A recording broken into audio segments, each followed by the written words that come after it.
So guys, welcome back sa ating YouTube channel mga katropa. Isa na namang kwentuhan dito pa rin sa usapang business. So ngayong araw na to mga katropa, pag-usapan natin tungkol dito sa pag-aalaga ng mga piglets na mga baboy natin.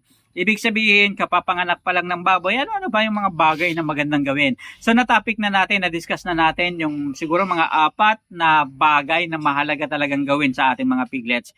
Ito mga katropa, kaya natin ginagawa ito is para mapag-usapan natin ano ba yung mga bagay na makakatulong sa atin para lalong lumago ang ating negosyo and makatulong sa atin para maging maganda ang ating pag-aalaga, paghahayupan and mas kumita ang ating negosyo. Lalo na, yung negosyo ng agrikultura is napakaraming factor yung nakaka-apekto. Isa sa mga factor na tututukan natin is yung health and sanitation ng ating mga alaga. So kapag sinabi natin na health concern, pag-usapan natin mga katropa ngayong araw na to ang tungkol sa pagkakapon ng piglets and pagpapakain sa ating mga alagang baboy. So ibig lang sabihin na itong mga katropa, na kapag sinabi natin na magkakamon tayo ng piglets, yung piglets natin is dapat nasa gulang na 3 days to 10 days. Minsan, normally ginagawa ito 7 days to 14 days. Pero yung mga katropa natin within 7 days o 10 days, before 10 days, talagang ginagawa na nila to. So bakit ba importante na magkapon tayo mga katropa? Ibig sabihin, kapag nagkapon tayo ng baboy, normally kapag lumaki mga katropa yung baboy at saka boyan, marami ayaw nila ng may parang itlog pa, no? Ibig sabihin nito kasi sabi nila mabaho o maamoy sa karne ng baboy. Kaya nga yung iba kapag malaki na yung baboy o kaya yung boar, kakatayin na, so tinatanggal muna nila, kinakapon muna nila mga katropa. Pero mahirap nang kapunin yon mga katropa. Kaya mas maaga, mas maganda kung gagawin nating partner ang ating mga alagang baboy, talagang kinakapunan natin. Una, nakakatulong ito para maiwasan yung pagkabansot ng ating mga alagang baboy. And yung hygiene at kalinisan na rin. Ang pagkakapon at pagtanggal sa bayag ng baboy, ito ay ginagawa kapag ang biik ay nasa gulang na 5 to 10 days mga katropa. Ibig sabihin yung age group niya is kapapanganak pa lang talaga. Nakakatulong ito na yung mas maagang pagkakapon para mapabilis ang paghilom ng mga alagang baboy. And mas mababa ang posibilidad na magkaroon ng impeksyon ng mga sugat.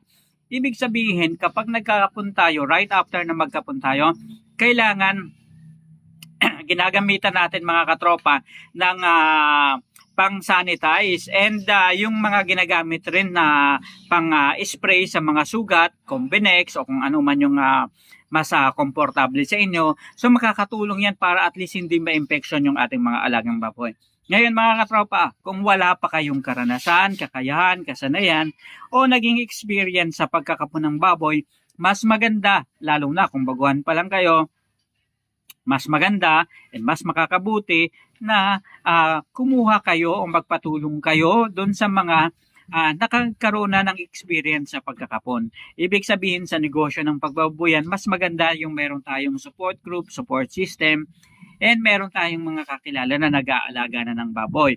Kasi yung mga nakapag-alaga na ng baboy, nakaranas na nito, sila yung mas magandang tao na makatulong sa atin at makakapagbigay sa atin ng payo. Ano ba yung tamang gawi sa paggawa ng ganitong pagkakapon nga. And mga katropa, sa edad kasi na ang piglets bata pa o kapapanganak pa lang, mas mataas ang antas ng antibody sa kanilang katawan and yung mga biik kasi kasususo pa lang ng colostrum, 'di ba? Alam naman natin mga katropa na first 2 days, 3 days sa pagkapanganak pa lang nila, talagang nandun lahat ng nutrients, yung sustansya na kailangan ng ating mga alagang baboy para at least maging masigla, malakas, malusog ang ating mga alaga. Make sure lang natin mga katropa na wag nating kakapunin yung mga may sakit na mga alagang baboy. Ibig sabihin kung may sipon, kung may lagnat, o kung nagtatae yung ating mga piglets. Kasi maaaring hindi malakas ang kanilang resistensya.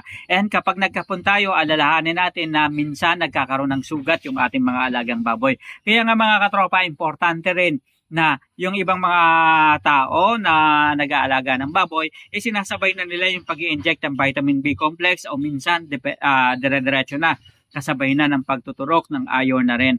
Ito mga katropa ay makakatulong sa ating mga alagang baboy para at least maging energized yung kanilang katawan at manumbalik yung kanilang sigla. And isa pang bagay mga katropa na talaga namang gustong-gusto na nating lumaki yung ating mga alagang baboy, syempre ginagawa natin is magpakain ng baboy.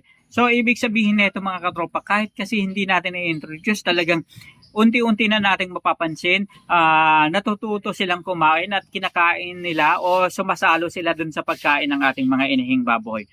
Mapapansin natin 3 days to hanggang 7 days talagang unti-unti na silang tumitikim ng pagkain ng inihing baboy. Kaya diyan sa mga gulang na yan mga katropa, so importante na ini-introduce na natin ang pagpapakain sa kanila, tamang nutrisyon para at least magtuloy-tuloy at mas mabilis na lumobo ang ating mga piglets. So importante yan mga katropa dahil kung talagang gusto nating lumaki ang ating mga alagang baboy, dapat tutukan natin yung nutrisyon ng ating mga alagang baboy. Ganun na rin yung kalusugan nila. Dapat sa panahon ngayon is binibigay natin kung ano ba yung makakatulong sa ating mga alagang baboy para sa bandang huli kung gawin natin itong patiner, kung gawin natin itong boar, makatulong ito para at least magbigay sa atin ng magandang profit. Kasi kapag inalagaan natin ang ating mga alagang baboy, ito yung magiging pundasyon natin para at least maging maayos yung ating pagnenegosyo and later on, babalik sa atin kung ano yung ininvest natin sa kanila. Ibig sabihin nito, sa negosyo ng pagbababoyan, hindi na uso yung nagtitipid ka. Kasi mga katropa, the more na nagtitipid ka, lalong-lalo na sa pagkain, sa health ng ating mga alagang baboy, dapat ito yung mga bagay na talagang binabudgetan at ginagastosan natin. Kasi sa bandang huli, mas marami tayong kikitain and mas marami tayong masisave kaysa kung kailan nagkasakit yung baboy, saka natin bubuhusan ng gasto, saka natin bibilan ng mga vitamins, saka natin bibilan ng mga gamot. Alalahanan natin yung gamot ng mga baboy, mga katropa, lalong-lalo na yung mga nasa bote, talagang mga mamahalin yan. Mahal ang gamot ng baboy. Kaya importante na bago pa magkaranas ng mga sakit, gawin na natin at panatilihin na natin na malakas ang kanilang resistensya, malusog ang kanilang pangangatawan sa pamamagitan ng pagbibigay ng vitamins and gano'n na rin pagbibigay ng magandang pagkain sa ating mga alagang baboy. Ngayon, tanong ng marami, sa pagpapakain ba sa mga alagang baboy, lalo na sa mga piglets, dapat ba yung mga branded na feeds yung ating ibigay sa ating mga alagang baboy? Well mga katropa, not necessarily na branded yung bili natin. Pero isang bagay na talagang na-experience natin, kung ikaw ay baguhan sa negosyo ng pagbabuyan, mas makakabuti na doon ka muna sa mga branded na feeds o mas makakilala na sa market. Ibig sabihin, ito yung mga feeds na normal at regular na nating nakikita na binibili ng mga magbababoy sa ating lugar. Sa ganyang sistema, malalaman mo na ito na talaga yung traditional na paulit-ulit na ginagamit dahil ito siguro yung maganda ang resulta na nakikita ng mga magbababoy kaya yun yung ginagamit nila.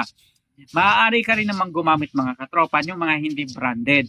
Pero ang suggestion ko dyan is alamin mo muna, magtanong ka muna sa inyong lugar kung meron bang mga magbababoy na gumagamit nyon at mas makakatulong sa iyo kung magkaroon ka ng pagsisikap na makausap yung mga tao na gumagamit nyon and itanong mo ano ba yung resulta sa kanila, ano ba yung resulta sa kanilang mga alaga, and paano ba nila pinapakain yung kanilang mga alagang baboy. So ibig sabihin nito mga katropa, talaga namang ito yung mga bagay na makakatulong sa atin para at least yung ating mga alagang baboy mabilis lumaki at talaga namang makakatulong sa atin na makapagpasaya. Kasi kapag nakita natin na malusog ang ating mga alagang baboy, syempre tayong mga magbaboy magiging happy na rin.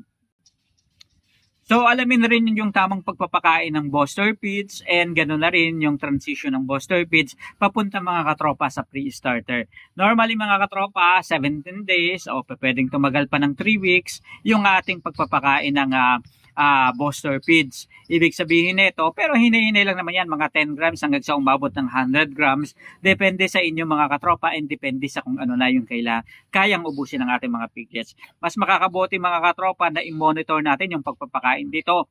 para hindi rin masayang yung mga feeds na pinapakain natin. Kasi kung sobrang dami naman, baka magtai yung ating mga piglets, and aside from that mga katropa, sayang din kung mapupunta lang sa waste o hindi nila makain yung ating mga feeds na binibigay sa kanila. Kaya naman mga katropa, so isa na namang kwentuhan dito sa negosyo ng pagbababoy.